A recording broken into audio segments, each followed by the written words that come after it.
Everyone. Episode की starting में ब्रोना fluid को मारने ही वाला था, तभी आवाज़ आती है। कौन है वहाँ? आवाज़ सुनकर फ्लूइड तो चौंक जाती है, पर वो असुरट को देखकर बहुत ज़्यादा खुश हो जाती है। वो असुरट के पास भागकर जाती है। असुरट फ्लूइड से पूछता है, तुम इस समय यहाँ क्या कर रही हो? तुम्हें तो इतनी रात में अपने घर होना चाहिए था। तुम पूरा दिन तो खेतों में ही रहती हो और तुम्हारा टीका रात में भी नहीं होता है क्या? फ्लूइड असुरट को बताती है, मुझे कौन की चिंता हो रही थी, कहीं ये फिर से बीमार ना हो जाए। असुरट बोलता है, ये काम बड़ों का है, तुम जैसी छोटी डीमन का नहीं। ब्रोना सोच रहा था, ये डीमन खेती कर रहे हैं, ये क्या करना चाहते हैं? अच्छा, तो ये वॉर के लिए प्रिपेयर कर रहे हैं।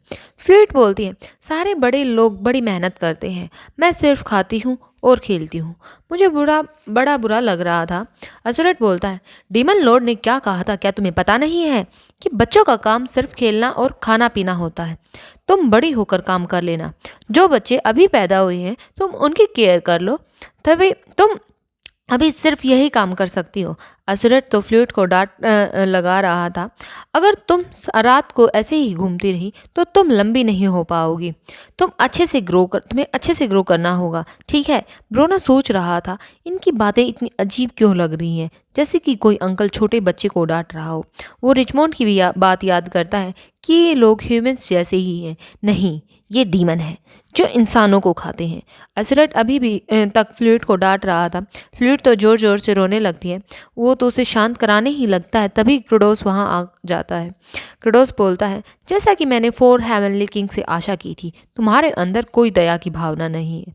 तुम एक छोटी बच्ची को रुला रहे हो। तुम इस समय यहाँ क्या कर रहे हो? असुरट तो शर्माकर बताने लगता है कि मैं भी मक्के के खेत को देखने आया था। क्रोडोस बोलता है, तुम अपनी लिमिट्स को पुश मत करो असुरट, तुम अच्छे से रेस्ट तक नहीं करते हो। ब्रोना सोच रहा था, ये इतनी अच्छी बात इतने डरावने चेहरे के साथ कैसे बोल सकता है? तभी हार्तोग भी वहाँ आ जाता है। डीमन लॉर्ड, आप असुरट की बात को समझिए।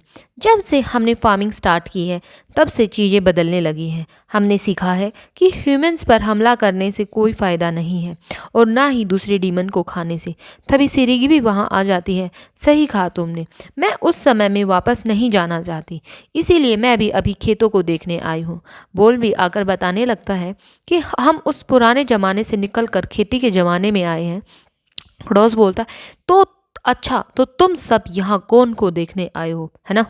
मैं डीमन लॉर्ड क्रोडोस तुम सबको आदेश देता हूँ कि तुम वापस जाओ और सो जाओ और फिर कल फिर से फार्मिंग को शुरू करो, एक बाउंटीफुल हार्वेस्ट के लिए। चलो सभी। उनके जाने के बाद ब्रोना भी उठ जाता है। वो सोच रहा था कि ये मैंने क्या सुना, ये दिखती तो बहुत इविल है, पर इन्होंने कुछ भी इविल नहीं कहा। मेरी सोल्जर की लाइफ में मैंने बहुत सारे लॉर्ड देखे हैं जो ऊपर से तो सीधे सादे और बहुत अच्छे दिखते हैं, पर वो अंदर से किसी डीमन से कम नहीं होते हैं।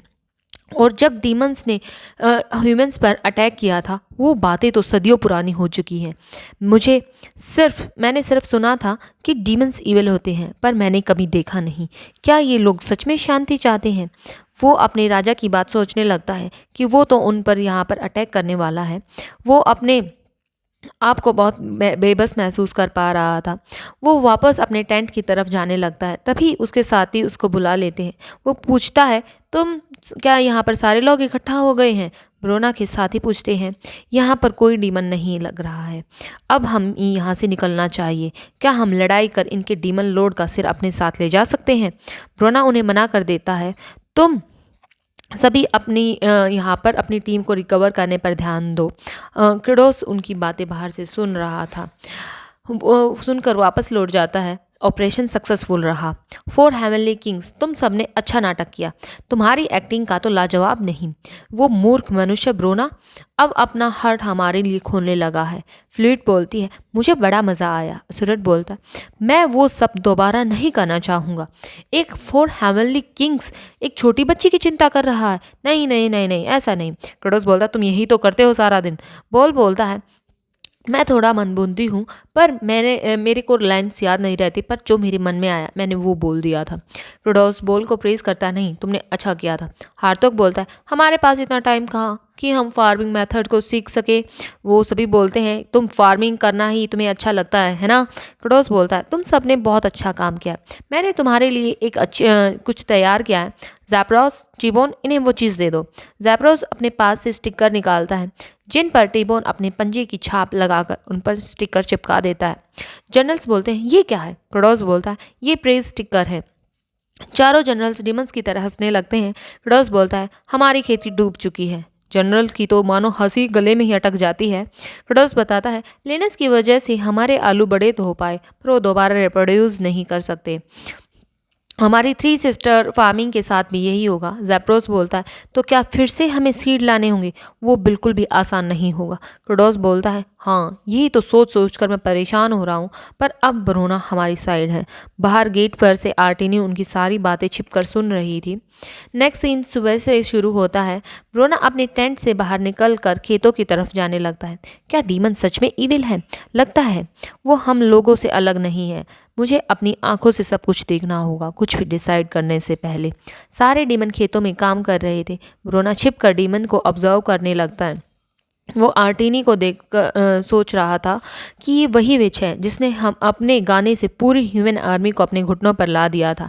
मैं क्रोडोस के बारे में तो नहीं जानता, पर ये डीमन बिल्कुल इवल है जिसने हम पर हमला किया था। आर्टिनी क्रोडोस के पास जाकर बोलती है, मुझे तुमसे कुछ पूछना है। क्रोडोस बोलता है, क्या हुआ? अभी तो खाने का समय नहीं हुआ है। क्या तुम्हें कोई परेशानी है? वो आर्टिनी से पूछता है, क्या बात है? आर्टिनी बात करने से झिझक रही थी। मुझे एक प्रेज स्टिकर भी क्यों नहीं मिला अभी तक?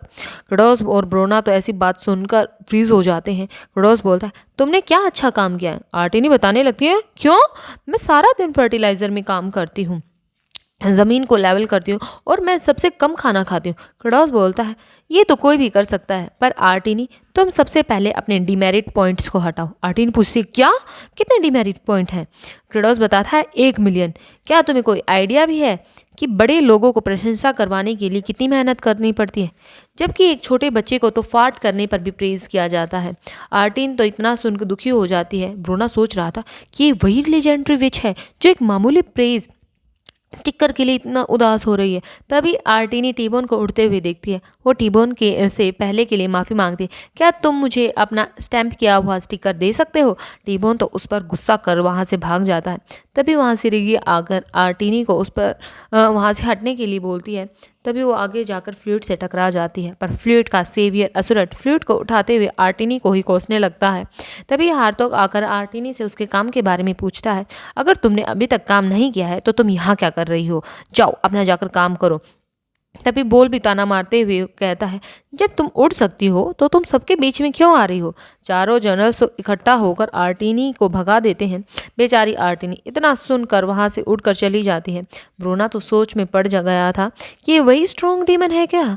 नेक्स्ट सीन में आर्टिनी कंपोस्ट के पास बैठकर रो रही थी। वो सोच रही थी, अगर मुझे फार्मिंग करनी आती होती तो मेरे साथ ऐसा कुछ नहीं होता। किसने सोचा था कि इस ज़मीन पर भी प्लांट्स को उगाया जा सकता है? तभी उसे विचार आता है कि क्रोडोस फार्मिंग के बारे में इतना कैसे जानता है, जबकि मैंने खुद कितनी बार कोशिश की थी पर मैं हर बार फेल हो गई थी।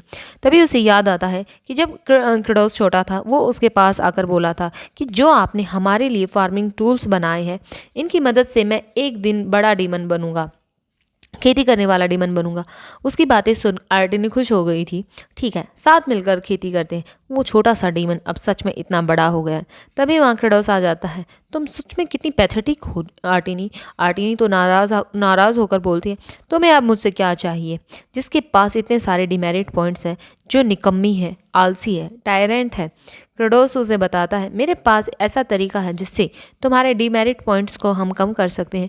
आर्टिनी तो एक्साइटेड होकर पूछती है, वो क्या है? क्रोडोस बोलता है, तुम्हें पता ही होगा कि जब तुमने फार्मिंग करनी चाहती थी तो तुमने डीमंस के लिए फार्मिंग टूल्स बनाए थे। उनकी वजह से और कुछ तो नहीं, पर हम ज़मीन को तो खोद पाए। ये हाथों से तो खोदने से तो अच्छा ही था। जो तुम इन खेती को देख रही हो, ये तुम्हारी वजह से ही हो पाया। आर्टिनी तो इतना सुनकर भावुक हो जाती है। क्रोडोस बोलता है, तो मैं तुम्हारे इस अच्छे काम के लिए तुम्हारे 1 मिलियन पॉइंट्स को घटाता हूँ। आर्टिनी बोलती है, तो इसका मतलब? तभी क्रोडोस टेबोन को बुलाकर उसे आर्टिनी को प्रेस स्टिकर देने के लिए बोलता है। टेबोन आर्टिनी को देखकर मुंह बनाने लगता है, पर आर्टिनी तो उसे बहुत बड़े प्यार से ही देख रही थी। तभी टेबोन प्रेस स्टिकर बनाकर आर्टिनी के माथे पर चिपका देता है। आर्टिनी तो प्रेस स्टिकर पाकर बहुत ज़्यादा खुश हो जाती है। वो तो डांस करने लगती है। तभी वो कूद कर क्रोडोस के पास जाकर उसे गले लगा लेती है। क्रोडोस तो शर्माने लगता है, अरे तुम एक प्रेस स्टिकर पाकर इतना खुश हो गई हो। आर्टिनी बोलती है, तुम अच्छे से ग्रो हुई हो छोटे डीमन। तुम्हारा मैं धन्यवाद करती हूँ ये बताने के लिए कि मैं गलत नहीं थी, कि फार्मिंग से हम शांति ला सकते हैं। ये सब रोना खड़ा वहाँ देख रहा था। वो ये बोलता है, सोच रहा था कि कितने प्योर है, लगता है मुझे इनकी हेल्प करनी चाहिए। So thank you guys for watching my video. Please like share and subscribe the video. So see you next part. Bye bye.